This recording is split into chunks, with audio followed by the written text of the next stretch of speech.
Let's see the ASA criterion for congruence of triangles. So the statement is, if two angles and the included side of one triangle are equal to the corresponding two angles and the included side of the other triangle, then the two triangles are congruent. SAS is about two sides and included angle. Here it's about two angles and the included side. So if two angles and the included side of one triangle are equal to the corresponding two angles and the included side of the other triangle, then the two triangles are congruent. So let's take up two triangles ABC and DEF, in which the two angles ABC and ACB of this triangle. Two angles of this triangle, ABC and ACB. So ABC and ACB of this triangle are respectively equal to DEF and DFE of the other triangle. DEF and DFE of the other triangle. So which means ABC is equal to DEF, ACB is equal to DFE. Now, these two angles of triangle ABC include the side BC. That is, these two angles contain the side BC. And in triangle DEF, angle E and angle F contain the side EF. So for these two angles, BC is the included side, and for these two angles, EF is the included side. So we are given that the included sides here, included side of one triangle equal to the included side of the other triangle. So we are also given that BC is equal to EF. So given this information, we'll have to show that the triangles are identical. They are congruent to each other. So we'll have two cases here. The first case when AC is equal to DF, when AC is equal to DF. DF is a triangle originally. D dash E and the D dash E which you see here, that is out of construction for the second case. Okay, now for the first case, we have only the triangle DEF. Now, when AC is equal to DF, under case 1, when AC is equal to DF, see, we don't know if AC is equal to DF.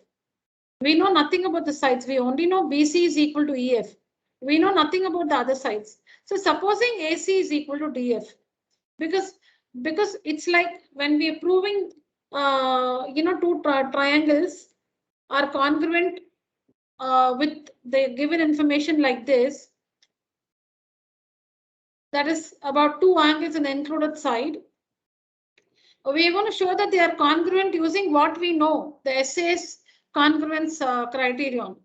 So we are going to, why do we take these two cases? When you take AC is equal to DF as case 1, you can show that they are congruent using the SAS rule. So when AC is equal to DF, what happens?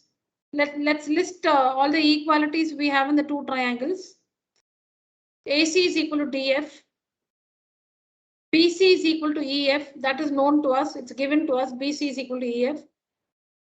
And also angle C is equal to angle F. That's also known to us. Angle C is equal to angle F. So in the two triangles, see, we have to list three equalities that satisfy the SAS rule, SAS congruence criterion. We'll have to list three equalities. You know that in every equality, the left-hand side, the information in the left-hand side is of the first triangle. The information on the right-hand side is of the second triangle. So when you read this, you can see AC, BC and angle C of the first triangle. AC, BC and angle C. So clearly two sides included angle equal to DF, EF angle F. DF, EF angle F. So again two sides include angle. So when AC is equal to DF, you can show that these two triangles are congruent by the SAS congruence criterion. Now, how do we name the triangles in this order? See, you can write AC is equal to, now when you take up AC and BC, C is the common letter. AC and BC are of one triangle, right? AC and BC are of one triangle. So write AC and write CB. Don't write BC, write the CB. AC, CB. You pick up from where you stop here. AC, CB. So C is common, so we'll write it like this. And the information, the other triangle, DF and EF. DF, EF. F is common. F is common. RHS, DF, EF. F is common. So DF, FE. We'll write EF as FE. What do we have here? AC, AC and BC. C is common. So we write AC and instead of BC, we write CB. DF, EF. F is common. So we'll write DF and we'll write FE instead of EF. Now read, we have the same thing. AC is equal to DF, AC is equal to DF, BC is equal to EF. Instead of BC, we have CB equal to, instead of EF, we have FE. Both are the same. Now you can make out the names of the triangles. Triangle ACB is congruent to triangle DFE. Here ACCB, ACB, congruent to DFFE, DFE. So which can also be written as ACB congruent to DFE. You can write the same thing here. ACB congruent to DFE. You can write that here. How do we write ABC, DEF? See, ABC. If you write ABC, you must write D. You must write D, F, EF. ABC, you must write D, EF. Correct? So the two triangles are congruent by the SAS congruence criterion. They are identical. So if this information is true in the two triangles, they are identical by the SAS congruence criterion. But what if case 2? What if AC is not? We assumed AC is equal to DF. And supposing that is true, then the triangles are congruent by the SAS rule. But what if they are not equal? That is, what if AC is not equal to DF? Then we'll take a point D dash. So either AC will be equal to this D dash F. You can see DF and D dash F. In this case, D dash F is smaller than DF. And in this case, D dash F is longer than DF. So it can be any ways. Either D dash F is smaller than DF or D dash F is longer than DF. So we take one point here on DF, D dash on DF. So here DF is less, sorry, D dash F is less than DF. When you take a point on, when you take the point D dash on FD produced, then D dash F is longer than DF. When you take the point here on DF, so here D dash F is less than DF. When you take it here, D dash F is longer than DF. Either ways. So now when AC is not equal to DF, we do this construction. We do this construction so that AC is equal to D dash F. Because AC is not equal to DF. So we'll take a point D dash so that AC is equal to D dash F. If AC is not equal to DF, if AC is not equal to DF, let's take a point D dash here or here. Let's take a point D dash so that D dash F, it may be this D dash F or this D dash F. We'll take a point D dash such that D dash F is equal to AC. And we'll join D dash to E. We'll join D dash to E. Now take up the triangles ABC and D dash EF. Now take up the triangles ABC and D dash EF. So D dash EF is this triangle or this triangle. D dash EF is this triangle or this triangle.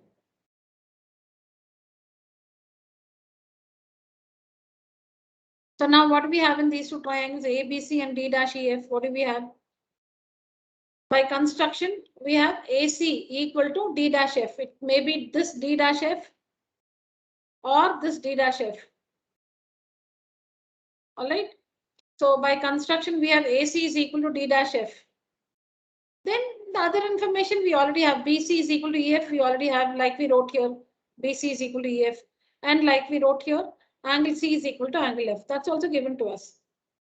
So again, the two triangles are congruent by the SAS rule. Same thing. Two sides included angle. Two sides included angle. So triangle ABC is congruent, like you got ABC here.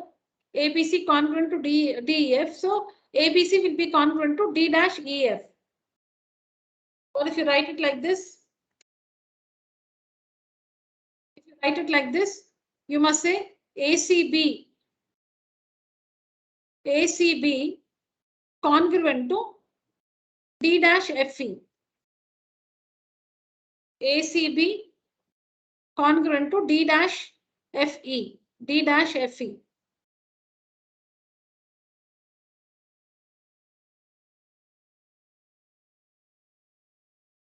So the two triangles are congruent by the, because you can again, like we checked the earlier case, take up the,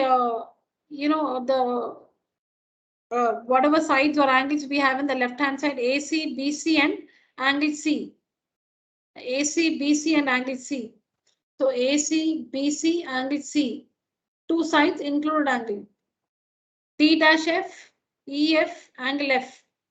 D dash F, EF, angle F. D dash F, EF, angle F. So two sides included angle. So the two triangles are congruent by the SAS congruence criteria. So when these two triangles are congruent, the corresponding angles are equal. Corresponding angles are equal. So angle B will be equal to angle E. Make out from the way we have named the triangles. When you say ABC is congruent to D dash EF, that means angle ABC will be equal to angle D dash EF. See, we are interested in this angle. We are interested in this angle. This angle. You can see here. B and E coincide. See here, B and E. You can see it here. B and E, they coincide. B and E.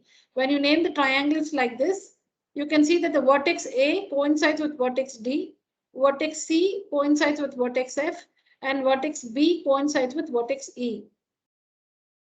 So you can write this order also. You can say ACB congruent to D dash FE. D dash FE. So angle B is equal to angle E. That's what it is. Angle B is equal to angle E. That's what is here. Angle B is equal to angle E. Angle B is equal to angle E. CPCTC. That is, now that the triangles are congruent, their corresponding angles are equal. Angle B is equal to angle E. Okay, so B is equal to E. So if angle ABC, that is more specifically angle ABC, angle ABC, angle B, angle ABC is equal to angle E. What is angle E? Angle D dash EF. D dash EF. Correct? Angle ABC, because in triangle ABC, it is angle B is equal to, in this triangle, it is angle E. And it is D dash, the triangle is D dash FE. So angle ABC is equal to angle D dash EF. D dash EF.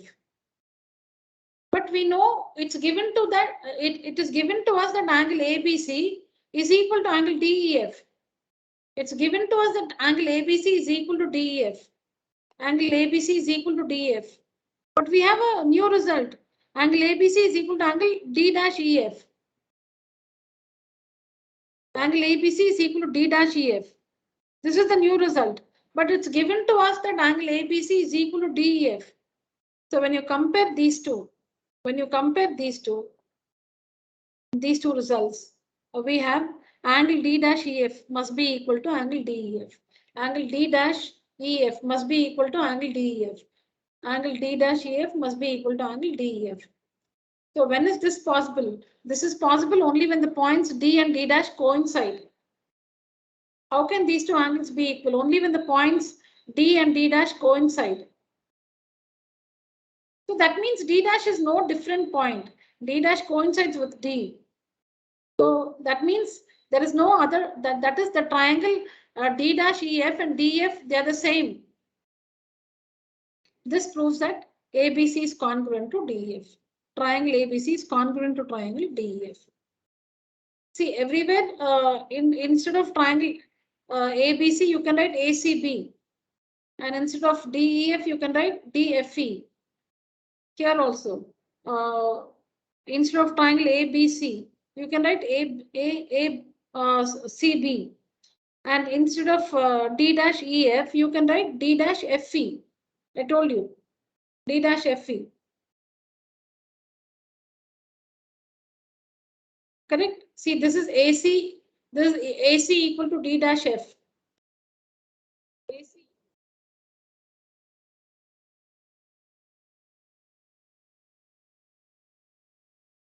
Here we have, in the second case, we have AC equal to D dash F. D dash F.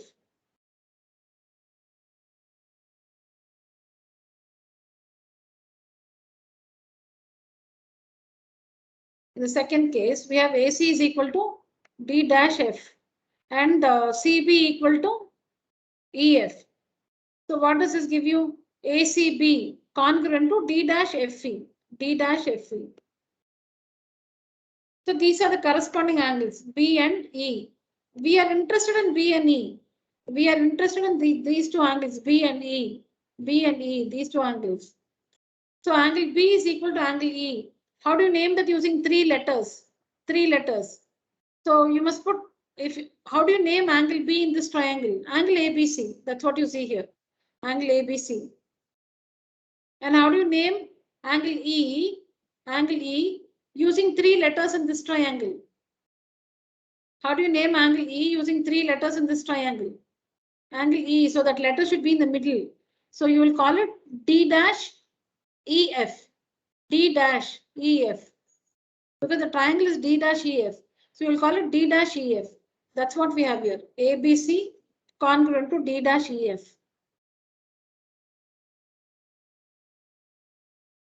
ABC congruent to triangle ACB congruent to triangle D dash FE, which means angle B is equal to angle E CPCT. You can name angle B using three letters. Use this triangle, angle B, angle ABC congruent to E using three letters. So D dash EF. That's what you see here. ABC equal to D dash EF. But we are given that ABC is equal to DEF. ABC is equal to DEF. So on comparing these two results, we have D dash EF is equal to DEF. But these two angles, D dash EF and DEF, how can they be equal? They can be equal only when the point D and D dash coincide. So this means that DEF and D dash EF are not two different triangles. The point D dash should coincide with D.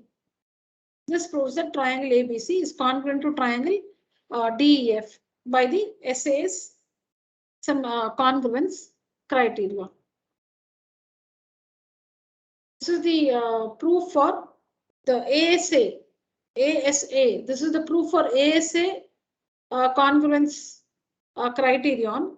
We prove this using the SAS congruence axiom.